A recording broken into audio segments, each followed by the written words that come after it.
Kalau dalam teologi kekristenan sendiri seperti apa sih pohon kehidupan, bro?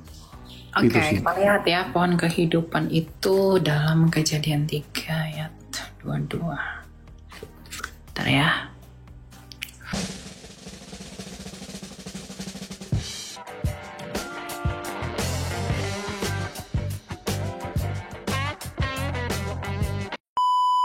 Salam, bro.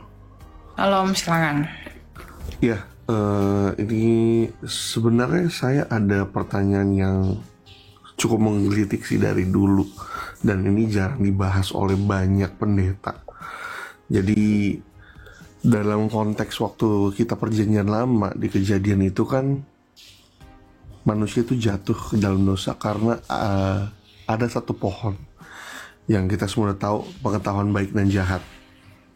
Lalu Jangan keluar dari dari room. Nanti kalau kamu keluar suaramu nggak kedengaran.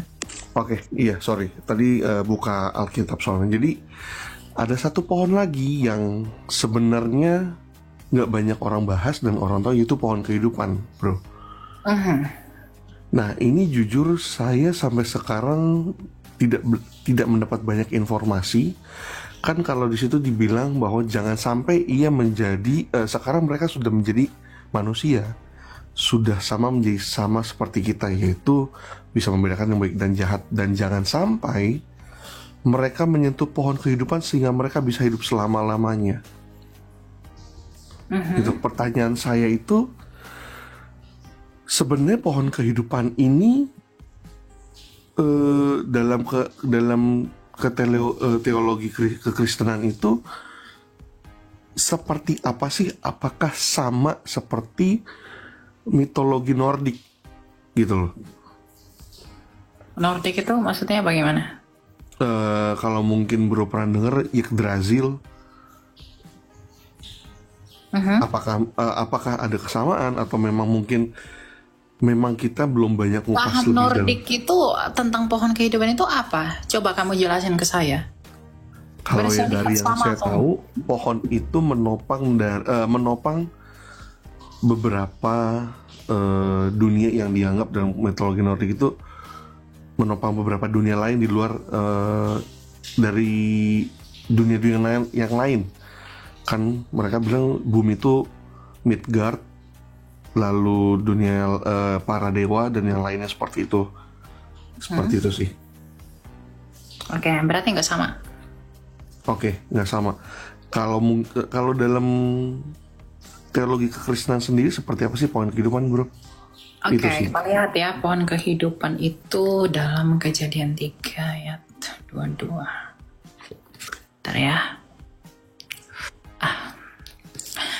Berfirmanlah Tuhan, sesungguhnya manusia itu telah menjadi seperti salah satu dari kita, tahu tentang yang baik dan yang jahat, maka sekarang jangan sampai ia mengelurkan tangannya dan mengambil pula dari buah pohon kehidupan itu dan memakannya, sehingga ia hidup untuk selama-lamanya. Nah, satu hal yang concern yang harus kamu ketahui adalah ketika Adam dan Hawa ada dua pohon kehidupan, pohon pengetahuan yang baik dan yang jahat. Pohon pengetahuan yang baik dan yang jahat ini menguji Adam dan Hawa. Pada akhirnya mereka jatuh dan tidak taat, dan ketidaktaatannya dengan memakan buah ini akhirnya mereka menjadi berdosa. Dan ketika mereka menjadi berdosa, maka Tuhan menghalau mereka dari pohon kehidupan ini. Agar apa? Agar dosa mereka itu tidak kekal. Jadi Tuhan menghalangi mereka untuk masuk ke dalam, untuk makan buah pohon kehidupan ini dengan dijaga oleh kerub yang diutus oleh Allah, itu agar dosa mereka itu tidak kekal. Nah, pohon kehidupan itu sendirinya bagaimana? Dari berbagai tafsiran, saya percaya itu pohon betulan. Sama seperti pohon pengetahuan, itu pohon betulan. Kalau pohon pengetahuan ini pohon betulan, dan ketika dimakan itu merefleksikan ketidaktaatannya, maka pohon kehidupan itu juga adalah pohon betulan yang ketika dimakan itu memberikan dampak kekekalan bagi dosa mereka. Jadi itu nggak sama dengan mitologi yang kamu sebutkan tadi, karena nggak ada pohon kehidupan menopang apa, nggak ada. Gitu ya. Oke. One last thing, bro. Berarti sebenarnya hakikat penciptaan manusia itu sendiri pada saat Tuhan menciptakan Adam dan Hawa tidak untuk hidup selama-lamanya. Oh, bukan, jangan bilang begitu. Manusia itu diciptakan itu Kejadian 1 ayat 28. Kamu jangan berpikir mereka hidup kekal itu karena makan buah kehidupan itu, enggak. Oke. Jadi mereka selalu makan pohon kehidupan itu biar mereka kekal, enggak. It's wrong mindset. Itu adalah mindset yang salah. Ya. Kitab tidak menjelaskan secara pasti apa gunanya pohon kehidupan itu di sana. Oke. Tetapi adanya pohon kehidupan itu di sana itu sebagai apa? Sebagai sebagai apa saya katakannya? Antitesa dari pohon pengetahuan itu yang ada di tengah-tengah taman itu.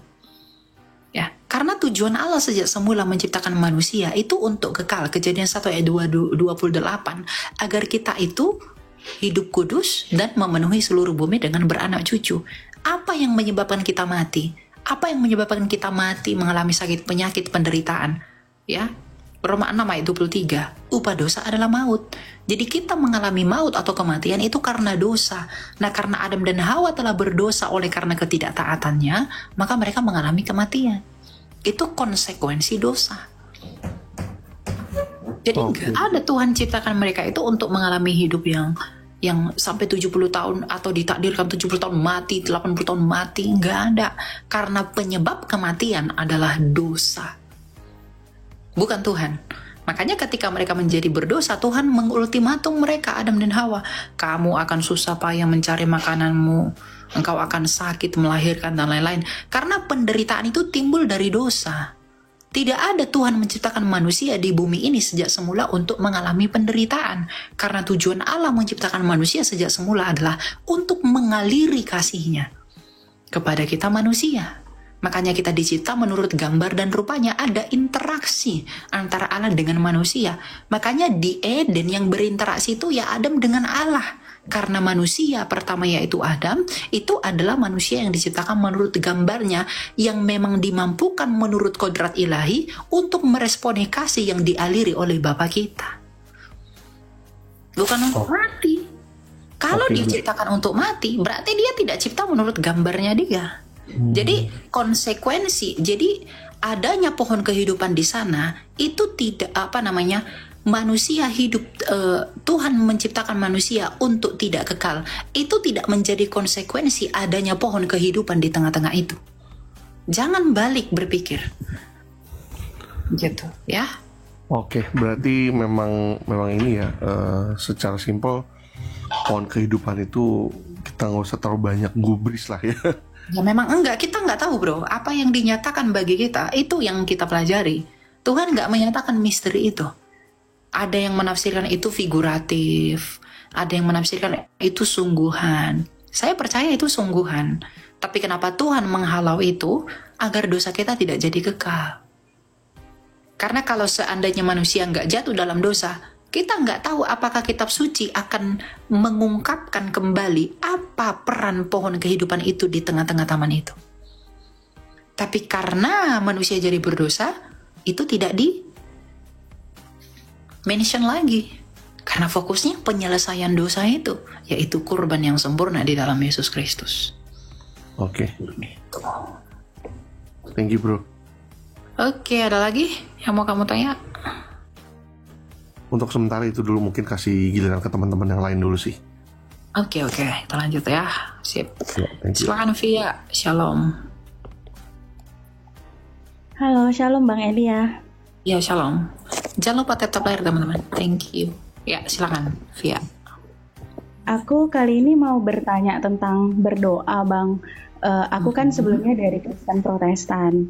Nah, kalau misalnya, aku ada keinginan pengen berdoa tapi mungkin dengan doa orang Katolik atau mungkin doa orang Ortodoks tapi yang masih dalam kekristenan gitu, itu sebenarnya nggak apa-apa kan Bang, asal yang kita doakan tuh kita percaya gitu. Karena kenapa aku bertanya kayak gini, sebelumnya tuh aku pernah dikotak-kotakkan sama orang-orang, nggak tahu ini oknum atau enggak, tapi ketika aku bertanya ke dia apakah aku boleh berdoa dengan doa Katolik padahal aku Protestan, itu mereka ada yang mengatakan, oh kamu hanya boleh berdoa Protestan saja gitu, nggak boleh Katolik kayak gitu. Kayak gitu sih Bang yang pengen aku tanyakan. Makasih Bang. Iya, mau Katolik, mau Protestan, mau Ortodoks itu kan coraknya gereja. Jadi doanya Katolik tetap kepada Tritunggal. Penyembahan Katolik, latrianya mereka kepada Tritunggal. Latrianya Ortodoksia juga ke Tritunggal. Penyembahannya Protestan juga ke Tritunggal. Jadi kamu mau coba doa apapun nggak apa-apa. Saya sering berdoa menggunakan pola doanya orang Ortodoks. Nggak masalah meskipun saya Protestan. Semua doa itu baik. Doa itu adalah bagaimana kamu menjangkau Allah. Jadi mau dengan coraknya Katolik, mau dengan Protestan atau Ortodoks, ya silakan saja. Nggak masalah. Itu hanya tentang identitasmu sebagai pengikut Kristus yang datang dari mana. Itu saja. Nggak perlu ribet. Jadi kamu, Kak, saya mau doa novena, saya mau doa ini, silahkan. Kak, saya mau doa ini silahkan. Selama doamu benar, dan yang paling penting kamu tujukan kepada Dia yang benar, bukan kepada berhala. Gitu, ya. Oke Bang, makasih ya Bang, mau nanya itu aja Bang. Oke, semangat ya. Iya Bang. Jadi nggak usah pusing lah masalah doa. Ya doa aja. Tidak perlu, doa itu bukan karena indahnya kata-kata, bagusnya format. Doa itu hati yang tulus. Itu yang terpenting. Kalau hatimu tulus berdoa,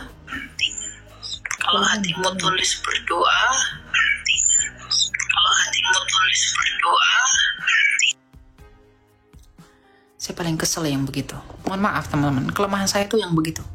Yang mantul-mantul nggak jelas tuh saya langsung turunin. Silakan Nona. Shalom Kak Ilya. Shalom. Saya mau bertanya ini tentang baptisan Kak. Ini saya kan ada saudara yang dia baptisan pertamanya itu percik, terus saat dia mau pelayanan begitu dia dibaptis ulang dengan baptisan selam. Kira-kira menurut pandangan Alkitab itu seperti apa? Atau ada situasi-situasi seperti tertentu yang mungkin butuh baptis ulang begitu Kak, pertanyaan saya. Nggak ada baptis ulang itu. Baptis itu hanya sekali.